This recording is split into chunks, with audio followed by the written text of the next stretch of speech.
Don't you dare talk back, you lazy piece of shit. You can't even cook properly. You are of no use to me. Next time you serve a blistered food to me, you'll meet your fate of divorce. You need to be taught a lesson. Mind you, if you repeat this carelessness, that will be the end of your happy married life. How dare you talk back to me? The next time you open your mouth, I'll shove in divorce papers on your face. My husband threatened me with a divorce after every small argument, so I decided to give him what he deserved. Hello, my name is Maria. I'm a 45-year-old housewife and mother of 2 beautiful children.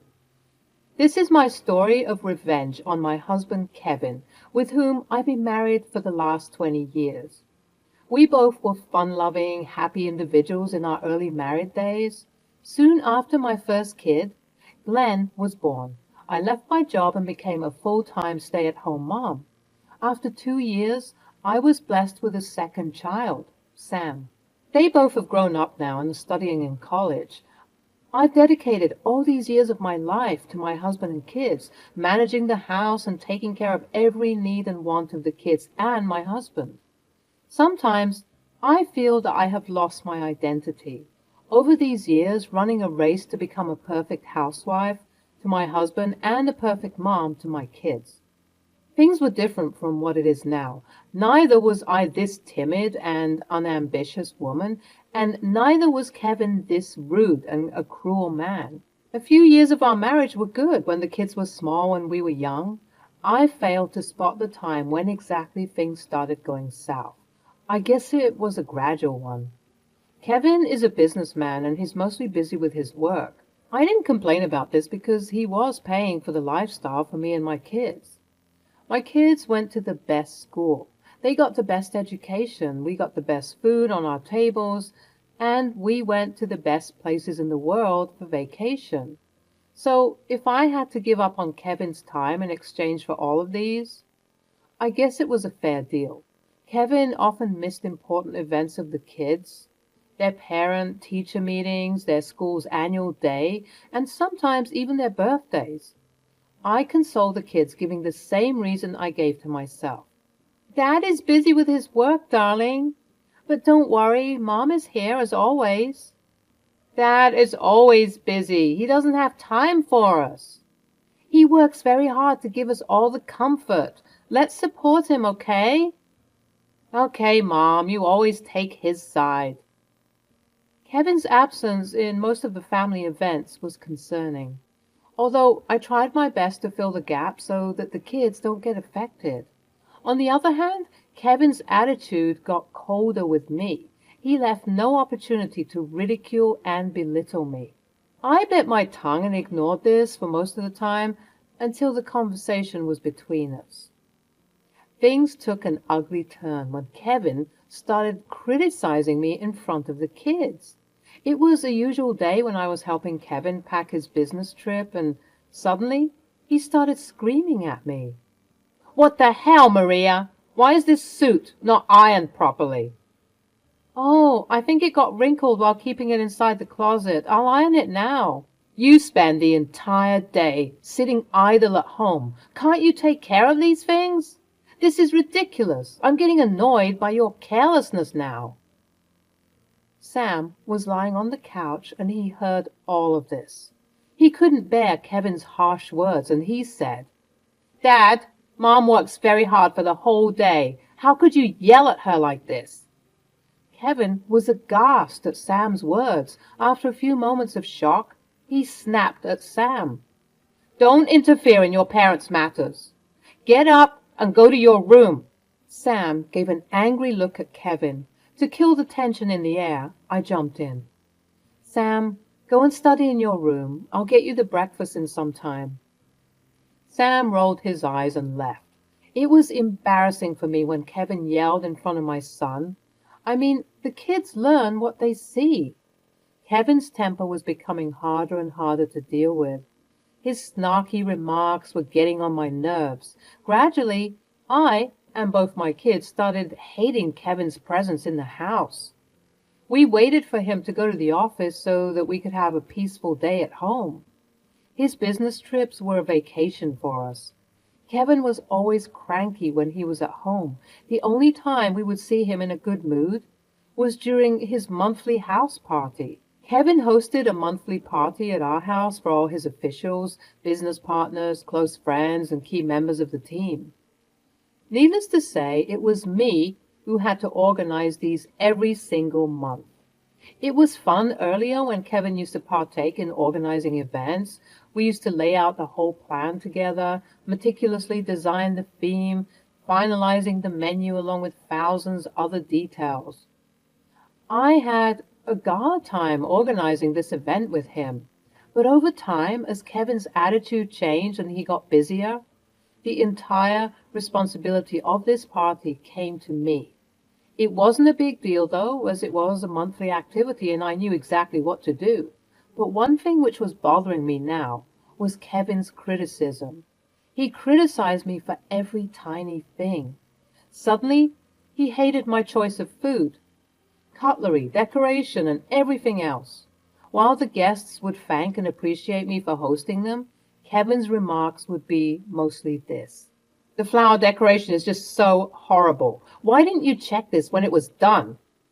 The shrimp is not cooked properly. Did you check this when it was delivered? There isn't enough ice cream for the drinks. Why didn't you order more? You've ordered way too much spaghetti. You like wasting food, don't you? The puddings are way too sweet. None of the guests liked it." I was getting exhausted by his constant poking. I just kept a brave face in front of the guests so that no one could suspect our troubled marriage. It was after one such party that I decided to put a halt to Kevin's criticism and confront him. After all the guests were gone and Kevin was in his usual self, criticizing every minute thing of the party, I approached him. "Don't you think that you've been insulting me way too much these days? I mean, I'm doing everything to organize the best party for you and your guests.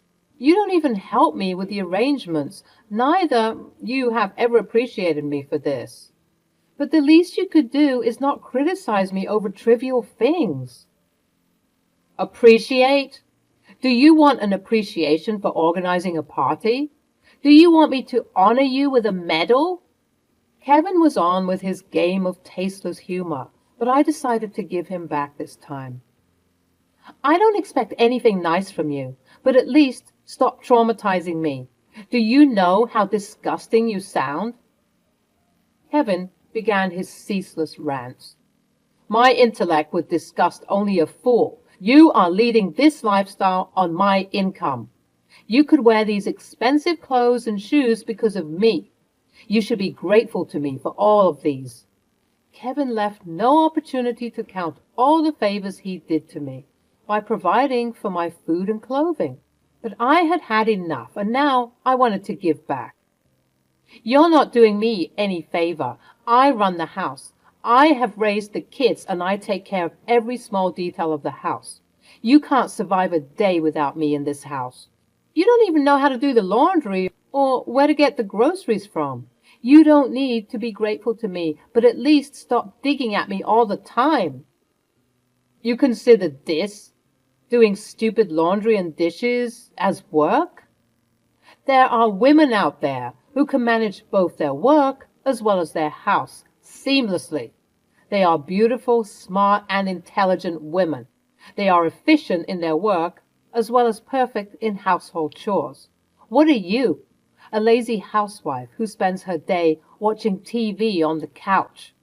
Looks like you're too mesmerized by the working woman, aren't you?" Kevin turned pale as if he was caught red-handed. He lost his temper and yelled, "How dare you talk back to me? The next time you open your mouth, I'll shove in divorce papers on your face." I was in shock. I didn't see this coming. I decided to put an end to Kevin's humiliation. I wanted to throw the divorce papers in his face and walk away from the marriage at that very instant, but I knew that my case is weak. I had no evidence of Kevin's monstrous behavior. I decided to gather evidence to show the evil side of Kevin to everyone. I meticulously planned everything.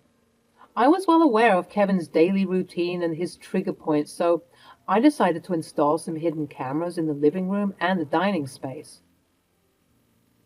The camera was set in a few days, and I began with my plan. The plan was to trigger Kevin so that he would react and his nuisance gets recorded. Kevin didn't need an extreme trigger. Even a 5 minutes late breakfast can instigate him to hurl abuses at me. One morning, I deliberately took extra time to serve breakfast. Kevin wants his breakfast to be served hot, as soon as he sits at the table. He sat at the table with the kids. "Where the hell is the breakfast?" "Just 5 minutes, honey. Meanwhile, have the orange juice kept on the table." After 5 minutes. "How long does it take to prepare a simple breakfast? I'm getting late for the work." "It's almost done. Give me 2 minutes." "Go to hell with your breakfast. I don't have bloody time to sit and wait for it." I rushed from the kitchen and served the sandwiches. The sandwich was roasted a little extra than usual.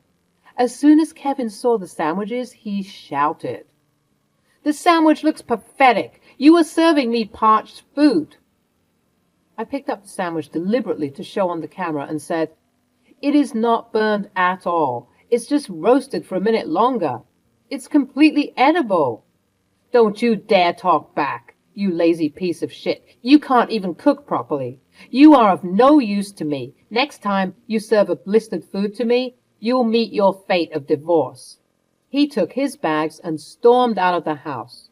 Me and the kids rolled our eyes and enjoyed the sandwich in peace. After a few days, it was time to record another piece of evidence. Kevin was getting ready for work, and he was not able to find his socks in the closet. He came out to the living room, shouting at the top of his voice, "Where the hell are my socks?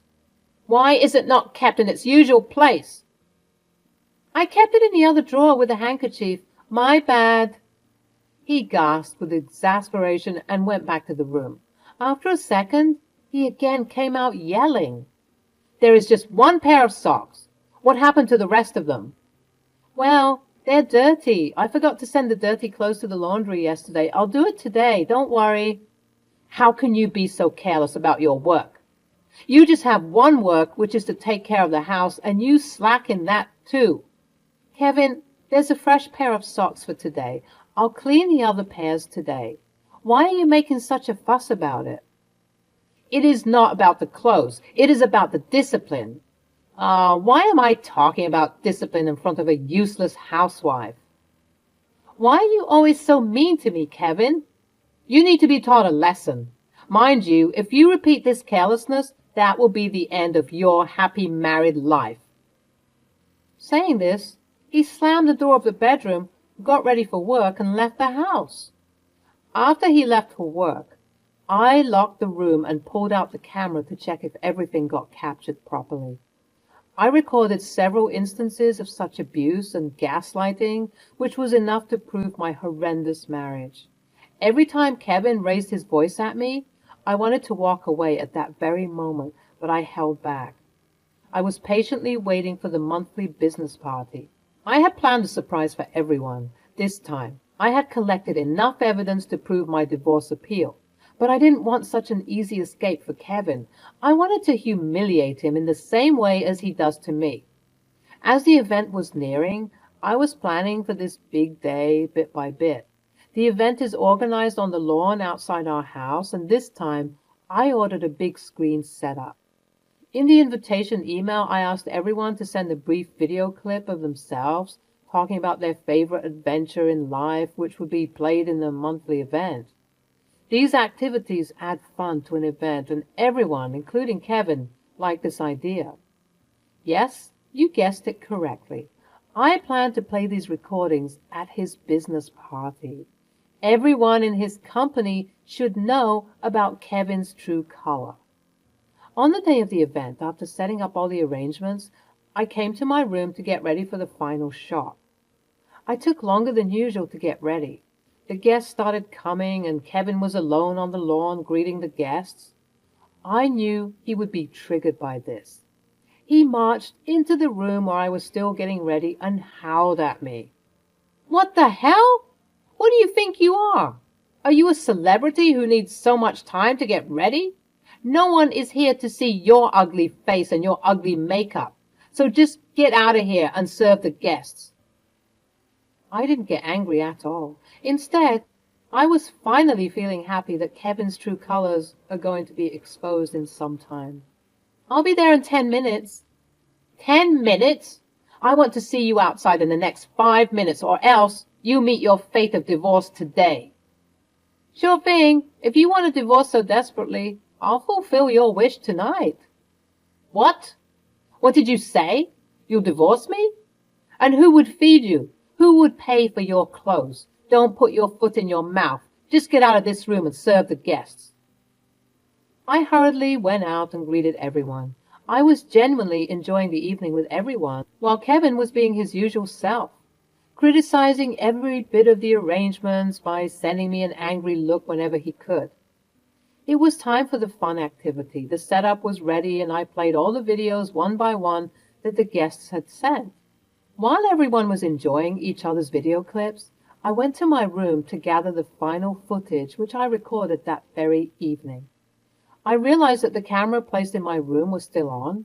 I opened the last recordings of the room to trim out the unnecessary part, and guess what? Something unexpected got recorded into the camera, which I'd never imagined. After I hurriedly came out of the room, leaving the hidden camera on, my husband sneaked into the room with his colleague who works in a senior position in his company. Although they switched off the light and nothing could be seen in the dark, the footage of them sneaking inside the room and switching off the lights was enough to throw hints of what happened there. And of course, the sound got captured. That was the last nail in the coffin. My body was shivering with anxiety. I was skeptical about whether to show this or not, but at that very moment, I heard a voice, which was of Kevin. Why the hell are you in the room again? The projector screen has stopped displaying. Just go and fix it right away. The guests are waiting for it. The next time I find you resting in this room again during the party, I'll ensure that you get punished for your laziness. I didn't say a word, but I knew what I had to do. I went outside and fixed the screen and added all the footage to the playlist. I held the remote of the screen firmly in my hands as I wait for the horror show to begin. As the videos of the assault started, everyone's faces turned pale. They started staring at each other in shock. Kevin was having a gala time with his clients when he noticed himself on the screen, hurling abuses at me, gaslighting and humiliating me. Kevin was parched with anger and frustration. 7 hells broke loose on him that evening. He pounced on me. Stop this right now! He tried to snatch the remote from my hands, but in the presence of his business partners and clients, he could not do anything. It was my time to avenge the trauma and humiliation I was subjected to in all these years. This is just a trailer, the recordings of the full movie, which will be sent to the police.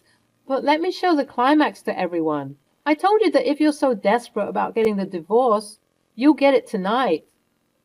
I fast-forwarded the video to the last footage, where Kevin was seen entering the room with the woman.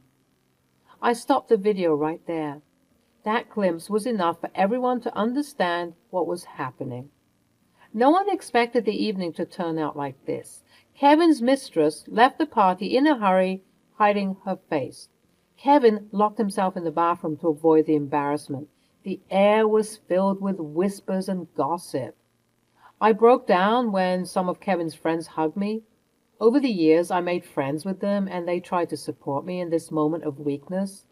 I felt bad for my children that they had to undergo this trauma, but to my surprise, they patted me, saying, "Well done, Mom. I'm so proud of you. I'm glad you stood for yourself, finally. Yeah, let's go. We can't stay here any longer." I had already packed everything for me and my children. I knew that we couldn't stay in that house after this event. I went to my parents' house. My dad passed away a few years ago, and my mom was living alone, so she was glad to host us. Besides, my dad had left us a decent inheritance, which was enough for us to lead a happy life. I hired my father's lawyer and sent the divorce terms to Kevin, claiming the alimony and share in his business along with the child support. During the trial, Kevin gave me a disgruntled look as if he would dismantle my bones if he got the slightest chance. Kevin tried to sue me on charges of defamation, but it was overruled because my claims were true. It took a year for the divorce and the cases to be settled. I got the alimony and the child support. After that incident, many of his friends and colleagues reached out to offer support to me.